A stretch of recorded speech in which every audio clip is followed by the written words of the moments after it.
Hello once more. Welcome to this thought for the day from the Chapels Royal in Her Majesty's Tower of London. I hope that this finds you both well and safe wherever you are. Thank you for joining us. Today is Tuesday, the 23rd of March, and the year is 2021.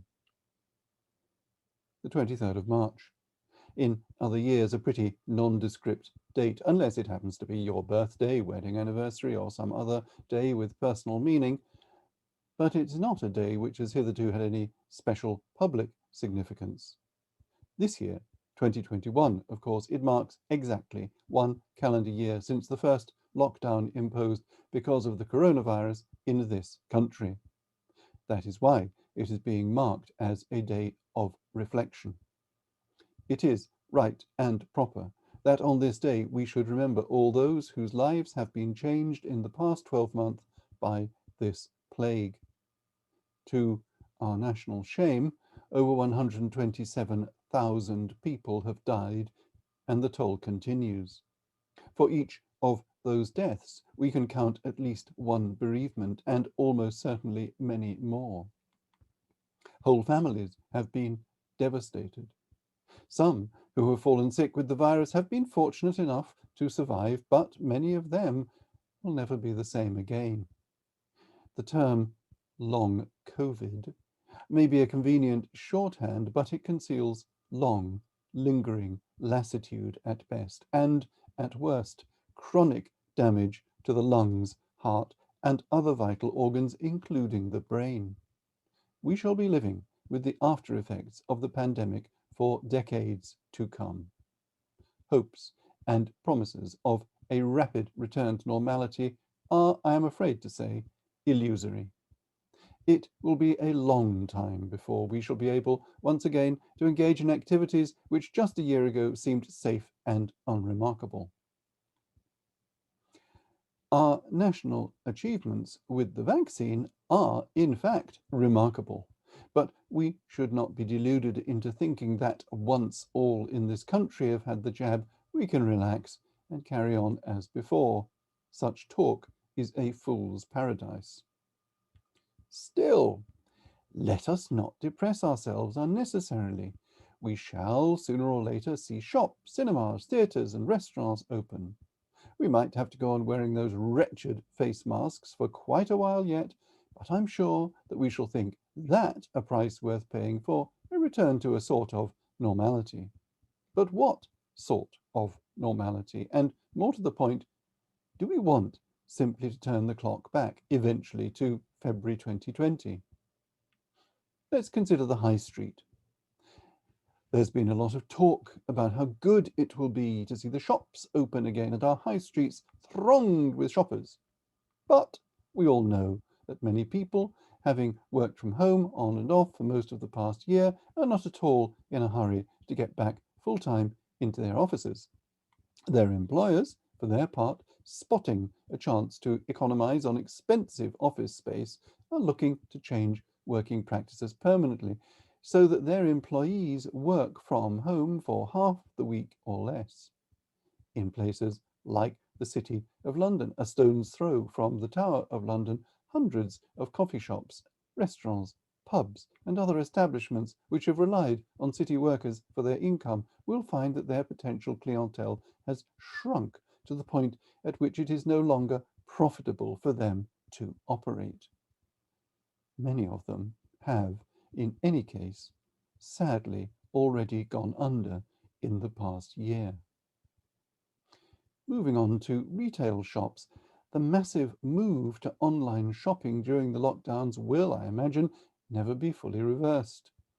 We've seen the impact on some of our major store chains with branch closures and increased online operations.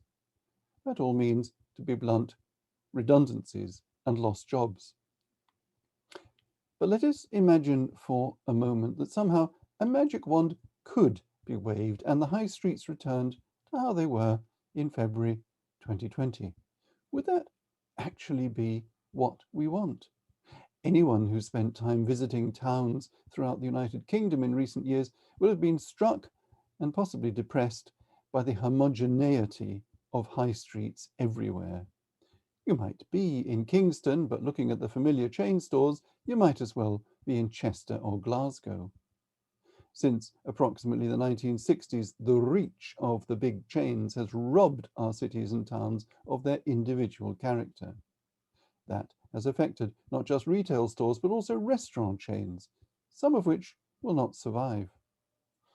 I do wonder if an unforeseen consequence of the coronavirus pandemic might not be greater variety in our high streets up and down the land, as individual shops, local tradespeople, and inventive restaurateurs start to fill the gap-toothed streets of our cities.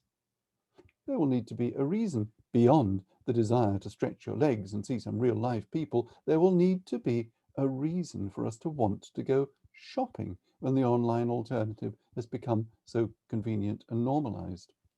That means we might just see an increase in originality and individuality amongst the traders on our high streets.